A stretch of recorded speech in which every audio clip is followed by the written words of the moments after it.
చౌడేశ్వర్ నగర్లో అనురియ మూత్రపిండాలు ఫెయిల్ అవ్వడంతో బాధితులు వివిధ ఆసుపత్రుల్లో చికిత్స పొందుతున్నారని, ప్రభుత్వం అప్రమత్తంగా ఉందని సిటీ ఎమ్మెల్యే ఆదిరెడ్డి శ్రీనివాస్ చెప్పారు. కల్తీ పాల ఘటనకు సంబంధించి 4 వృద్ధులు మరణించడం దురదృష్టకరమని పేర్కొన్నారు. బొల్లెనేని రెయిన్బో ఆసుపత్రిలో చికిత్స పొందుతున్న వారిని రుడా చైర్మన్, జిల్లా టీడీపీ అధ్యక్షుడు బొడ్డు వెంకటరమణ చౌదరితో కలిసి ఎమ్మెల్యే వాసు పరామర్శించారు. బాధిత కుటుంబాలను, వైద్యులను వివరాలు అడిగి తెలుసుకున్నారు.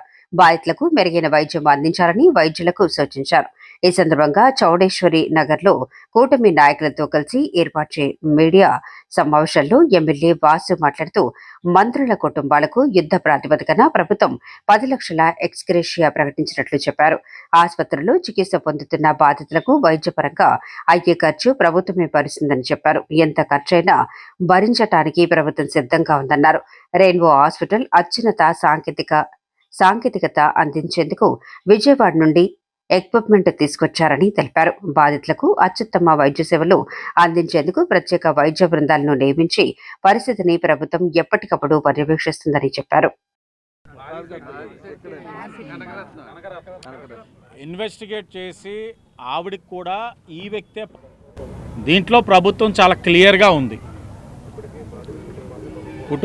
చనిపోయిన కుటుంబానికి ఎక్స్గ్రేషియా 10 లక్షలు అనౌన్స్ చేయడంతో పాటు ట్రీట్మెంట్ ఏదైతే అండర్ గ్రో అవుతా ఉన్నారో, ఇప్పుడే రెయిన్బో హాస్పిటల్ కూడా అలాగే తెలుగుదేశం పార్టీ పార్లమెంట్ అధ్యక్షులు బొడ్డు వెంకటరమణ చౌదరి గారు వెళ్ళాం. అక్కడ 3 పిల్లలు ఉన్నారు. వారిని చూసిన తర్వాత మాకు అర్థమైంది ఏంటంటే, ఆ తల్లిదండ్రుల ఒక ఆవేదన కానీ బాధ కానీ మాటల్లో వర్ణించలేదు. అలాగే అక్కడ వాళ్ళు ఇద్దరు స్టేబుల్గా ఉన్నారు. ఒకరికి కాసంత ఇబ్బందిగా ఉందంటే ఉదయమే చెప్పడం జరిగింది రెయిన్బో హాస్పిటల్ వారికి, బెటర్ ట్రీట్మెంట్ కోసం హయ్యర్ సెంటర్కైనా తీసుకెళ్ళండి, లేకపోతే బెటర్ ఎక్విప్మెంట్ తీసుకురమ్మని చెప్పి ఉదయమే చెప్పడం జరిగింది రెయిన్బో వారికి. దానికి అనుగుణంగా వాళ్ళు విజయవాడ నుంచి సిపిఆర్టీ అంటే హై అండ్ డయాలసిస్ ఎక్విప్మెంట్, సిఆర్ఆర్ఆర్టీ అంటే డయాలసిస్ హై అండ్ ఎక్విప్మెంట్ కూడా విజయవాడ నుంచి తీసుకొచ్చి ఒక బేబీకి దాని ద్వారా ట్రీట్మెంట్ కూడా ఇవ్వడం జరుగుతూ ఉంది.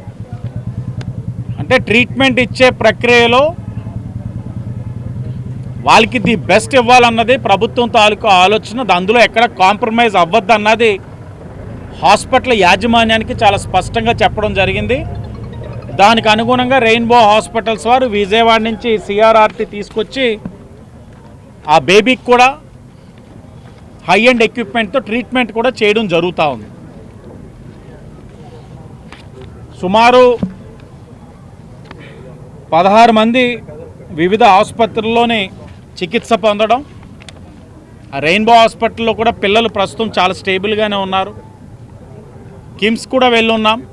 మా రెయిన్బో హాస్పిటల్లో రితిక్ అని, రోహన్య, కృతిక్ రాయన్ 3 ఉన్నారు. ఈ 3కి కూడా ఎంత ఖర్చు అయితే అంత, అంటే ఇప్పుడే మీరు చెప్పినట్టుగా కొంతమంది అపోజిషన్ వారు దాదాపు అంటే వారికి ప్రాథమికంగా 8.5 లక్షలు ఎస్టిమేట్ వేశారు. 8.5 కాదు, ఇంకెంత అయితే అంత పూర్తిగా గవర్నమెంటే భరిస్తుందని చెప్పేసి చంద్రబాబు నాయుడు గారు స్వయంగా హామీ ఇచ్చారు. కాబట్టి ఆ ఖర్చు అనేది ఇంక వెనకాడవండి. ఖర్చే కాదు, ఎంత ఎక్విప్మెంట్ అవసరమైతే అంత ఎక్విప్మెంట్, అవసరమైతే హైదరాబాద్ పంపించడం లేకపోతే ఢిల్లీ పంపించడం పూర్తిగా చంద్రబాబు గారు బాధ్యత తీసుకుంటున్నారు. పోయిన 3-4 నెలల క్రితం వరకు వారి డేటా తీసుకుని ఈ పాలు నిజంగా కొనుగోలు చేస్తున్నారా లేకపోతే కృత్రిమంగా ఏమైనా తయారు చేస్తున్నారా అనేది అంచనాలు వచ్చారు. అన్నిటికీ కూడా బిల్స్ ఆయన దగ్గర ఉన్నాయి పక్కాగా. అంటే ఎవరెవరి దగ్గర కొనుక్కుంటున్నాడో ఏం చేస్తున్నాడు. దాదాపు 15-20 సంవత్సరాల నుంచి చేస్తున్న బిజినెస్ ఈ 16, 17, 18 తేదీలను మాత్రం కొంచెం తేడా జరిగిందని, అంటే అక్కడ మొత్తం